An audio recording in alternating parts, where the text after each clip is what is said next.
It's funny how synchronicities work. I just ran into another random person who has asked me in the last couple days how to slow down an overactive mind. And I just happened to be out for a hike in the woods and it was getting dusk and I was finally coming out and there was somebody whose car battery had actually died and I had a booster. And then we ended up getting into a really deep conversation.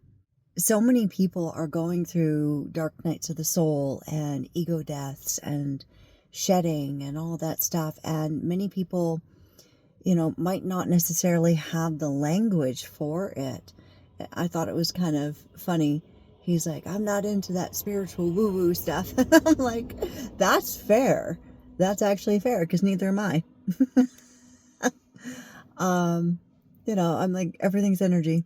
But anyways, the point is yeah, that's a great question actually, especially when we do have super active minds. Like, how do you shut it the hell up sometimes? And how do you meditate? Now, number one, when I first started meditating many years ago, I tried to sit there and clear my mind, and I was like, this is bullshit. Like, who? Who can have no thoughts? Well, not me, anyways.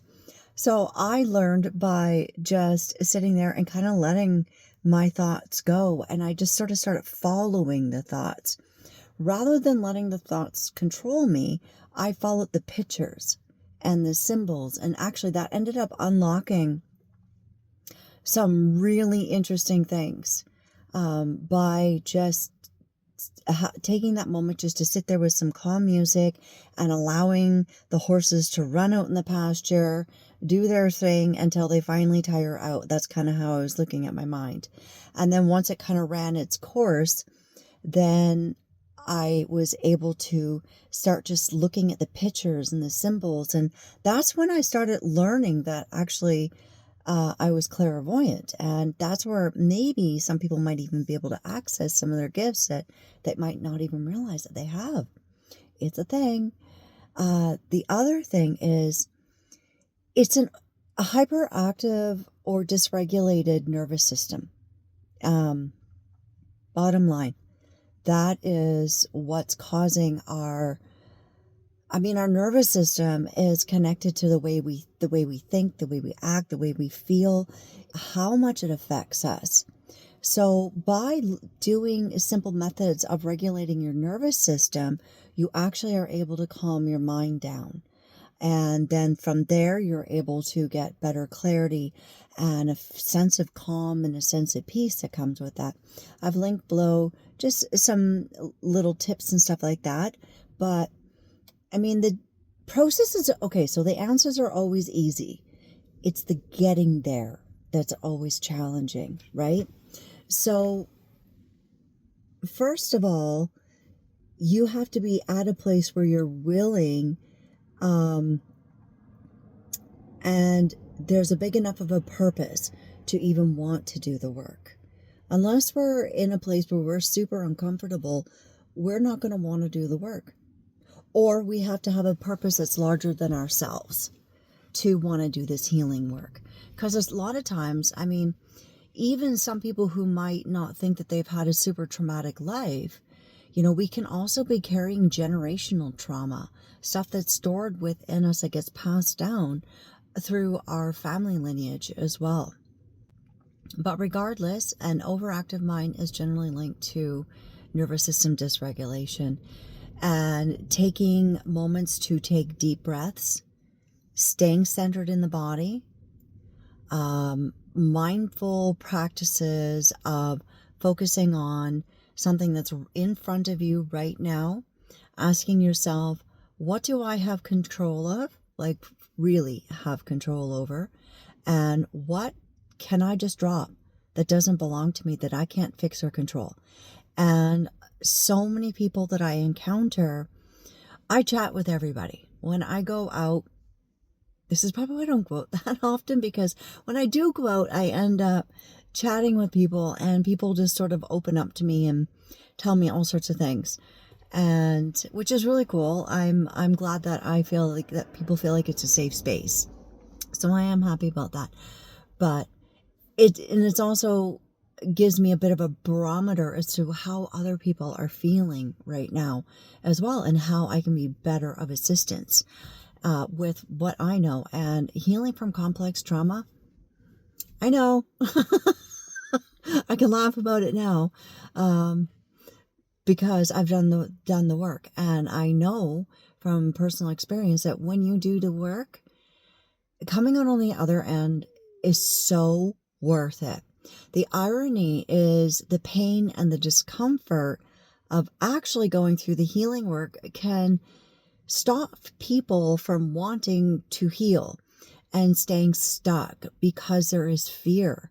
And there's work involved, and that work, there's one thing going to a gym and working out, and then there's another thing when it comes to working out emotionally. That is something that I've seen some of the scariest people I've ever met, that actually, to be vulnerable and to be in touch with their feelings is more terrifying than anything else, which I find very interesting, how the human psyche works that way. But at the end of the day, it is freaking worth it. And you come out with a different kind of strength. You come out with this internal core strength that is unshakable. But to get to there, you first have to have a reason for wanting to do the healing work. And then so that's your motivation. And then the mindset, well, I think mindset, actually, I've been thinking about this, is your systems of values or virtues that you don't deviate from.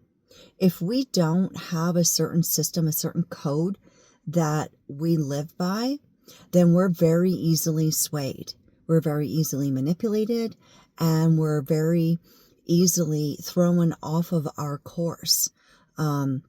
So when you know what your systems of morality or virtues, or however you want to call it, there's certain things that you're like, no, that I won't ever cross those lines, right? That's your compass. That's your compass that helps you navigate through your healing process. And taking little baby steps, micro adjustments. It's not, this is the long game. This isn't a quick fix that's just going to happen overnight. You have to be prepared that you're in this for a little bit, depending on how much trauma and how much nervous system damage you do have to repair. So eating healthy, restoring your gut flora, having healthy, good bacteria in your gut system. There's a lot of information online about that. Probiotics, prebiotics. So literally having a good, healthy gut is important. So the physical aspects of moving every day, stretching, yoga, walking, just getting out, getting your stretches, being in nature, breath work, getting in touch with your breathing, even if it's just for a couple minutes of being consciously aware of your breath, and that you're taking deep, full breaths, right? Because we want to get the oxygen flowing, right? And it also brings that awareness back in our body. And then we're not sort of like living out here or in our head as much. It's bringing that energy back down into the center again. Drinking lots of water, the usual, but eating healthy, and also taking maybe a little bit more time away from electronics or EMF frequencies. Limiting your electronic consumption and also your electrical consumption, because that really throws our nervous systems off. Like, especially if you have a hypersensitive nervous system. Over here, I can't even stand the sound of like electricity sometimes. Like, I have to have most of the lights off most of the time, and at nighttime I'm candles, and it changes things. And even having a daily practice, a non-negotiable daily practice. I have certain non-negotiables in my day. My non-negotiables are my morning journaling, meditating, my morning sitting there staring at a blank wall, if that's what's required, because that sort of allows me to be in touch with myself, be in tune with myself, and hear clearly myself what I need to hear and to get the messages. That's where I gain a lot of clarity, is at morning time, and not jumping straight to electronics right away.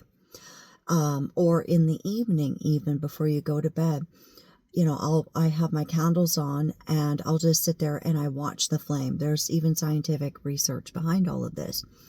But even just staring at a flame for 3 minutes, 5 minutes, 7 minutes, that actually physiologically does something for us. And it helps calm our nervous system as well. Yeah, just some basic tweaking and eliminating people, places, and things as much as you possibly can, and keep chipping away at it. Now, this is the hard part about the process of being able to get out of your mind and regulating your nervous system, because if we're allowing things that are going to disturb our peace, whether it be environments or whether it be other people, because out of fear, or social obligation, it's going to really hinder our healing process. And we sometimes have to make some really hard choices and tough love, because at the end of the day, self-love and self-care is the most important thing.